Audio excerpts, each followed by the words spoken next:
दोस्तों आपने कुछ दिनों पहले मेरे कुछ वीडियो देखे होंगे जिनमें मैंने स्टार डेल्टा स्टार्टर के बारे में बताया था। स्टार डेल्टा के लिए कॉन्टेक्टर का सिलेक्शन करना भी बताया था। दोस्तों अगर आपको याद हो तो हमने कहा था स्टार कनेक्शन में हमारा मोटर फुल लोड करंट का 33% करंट ड्रॉ करता है, मतलब 1/3 टाइम्स आप फुल लोड करंट ड्रॉ करता है। लेकिन इतना करंट क्यों ड्रॉ करता है, क्या आप इस चीज को जानते हैं, इसके पीछे के कॉन्सेप्ट को जानते हैं? तो आइए हम आपको बताते हैं इसके पीछे का क्या कॉन्सेप्ट है। क्यों जब हम मोटर को स्टार कनेक्शन में चलाते हैं तब मोटर क्यों डेल्टा का 1/3 times of line current draw करता है, तो चलिए समझते हैं। Star delta starter reduce voltage starter होता है जिसका यूज हम मोटर के वोल्टेज तथा स्टार्टिंग करंट को रिड्यूस करने के लिए करते हैं बिना किसी एक्सटर्नल डिवाइस के। स्टार डेल्टा स्टार्टर का बड़ा एडवांटेज ये है कि ये एक प्रकार से लगभग 1/3 टाइम्स ऑफ इनरस करंट मतलब मैक्सिमम इंस्टेंटेनियस इनपुट करंट को कम करता है। ये तो हम जान गए star delta starter DOL starter की तुलना में मैक्सिमम शुरुआती करंट को 1/3 टाइम्स कम कर देता है। लेकिन अब हम इसके पीछे के मैथमेटिकल कॉन्सेप्ट को जानेंगे। अब हम देखेंगे कैसे star delta starter starting current को रिड्यूस करता है एक 3 फेज इंडक्शन मोटर में। इसके लिए हम मान लेते हैं VL हमारा सप्लाई लाइन वोल्टेज है तथा ILS हमारा सप्लाई लाइन करंट है और ये मोटर अभी स्टार कनेक्शन में है जैसा कि आप चित्र में देख पा रहे हैं।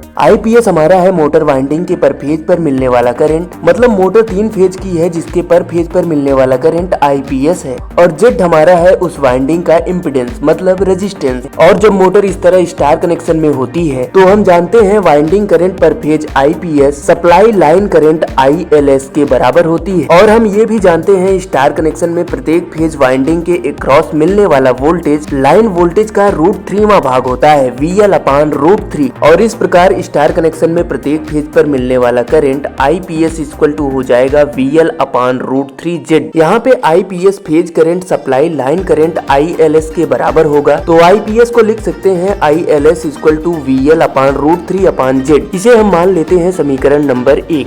अब हम डेल्टा कनेक्शन को कंसीडर करते हैं। आप चित्र में देख सकते हैं जब हमारी मोटर डेल्टा में चलती है तो ILD हमारा सप्लाई लाइन करंट होता है तथा IPD मोटर वाइंडिंग के पर फेज पर मिलने वाला करंट होता है डेल्टा कनेक्शन में जो मोटर के पर फेज पर मिल रहा होता है। और Z को तो हम जानते ही हैं मोटर वाइंडिंग का इम्पीडेंस होता है जिसे हम रेजिस्टेंस भी कहते हैं। जैसा कि दोस्तों हम ये भी जानते हैं जब मोटर स्टार से डेल्टा में कनेक्ट होती है तो सप्लाई लाइन करंट ILD का मान होता है √3 टाइम्स ऑफ मोटर वाइंडिंग पर फेज करंट के बराबर, मतलब मोटर वाइंडिंग के पर फेज पर मिलने वाले करंट के √3 टाइम्स के बराबर, जिसे हम लिख सकते हैं ILD इक्वल टू √3 IPD। और इसे हम मान लेते हैं ये हमारा हो गया समीकरण नंबर 2। ध्यान रखें इसमें IPD हमारा वाइंडिंग करंट पर फेज है। और हम ये भी जानते हैं डेल्टा कनेक्शन में लाइन वोल्टेज VL ही मोटर वाइंडिंग के पर फेज पर भी मिलेगा क्योंकि डेल्टा कनेक्शन में लाइन वोल्टेज और फेज वोल्टेज बराबर होते हैं। इस प्रकार ओम के नियमानुसार हम लिख सकते हैं मोटर वाइंडिंग करंट पर फेज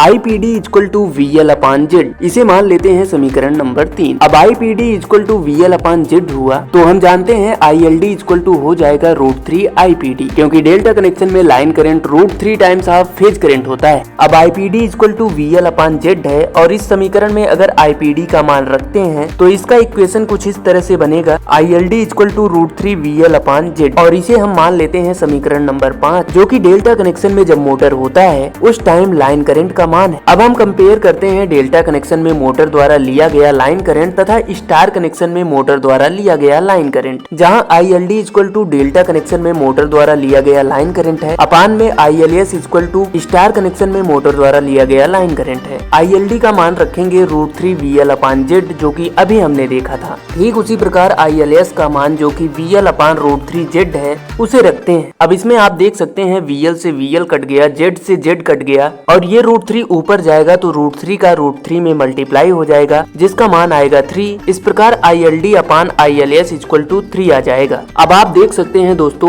ILS का मान मतलब स्टार कनेक्शन में मोटर द्वारा लिया गया लाइन करंट का मान डेल्टा कनेक्शन में मोटर द्वारा लिए गए लाइन करंट के तीसरे भाग के बराबर होगा। इसलिए दोस्तों मोटर को पहले स्टार कनेक्शन में चलाया जाता है। जब मोटर अपने फुल लोड स्पीड का 80% स्पीड गेन कर लेता है तब मोटर की स्विचिंग डेल्टा में हो जाती है और इस तरह से स्टार डेल्टा मेथड से मोटर का स्टार्टिंग लाइन करंट कम हो जाता है। तो दोस्तों कैसा लगा आपको हमारा ये वीडियो, हमें कमेंट करके जरूर बताइएगा। अगर आपको हमारा वीडियो पसंद आता है तो प्लीज वीडियो को लाइक करिएगा। तो दोस्तों मिलते हैं नेक्स्ट वीडियो में नेक्स्ट टॉपिक के साथ। पूरा वीडियो देखने के लिए मेरे दोस्त आपका बहुत बहुत धन्यवाद।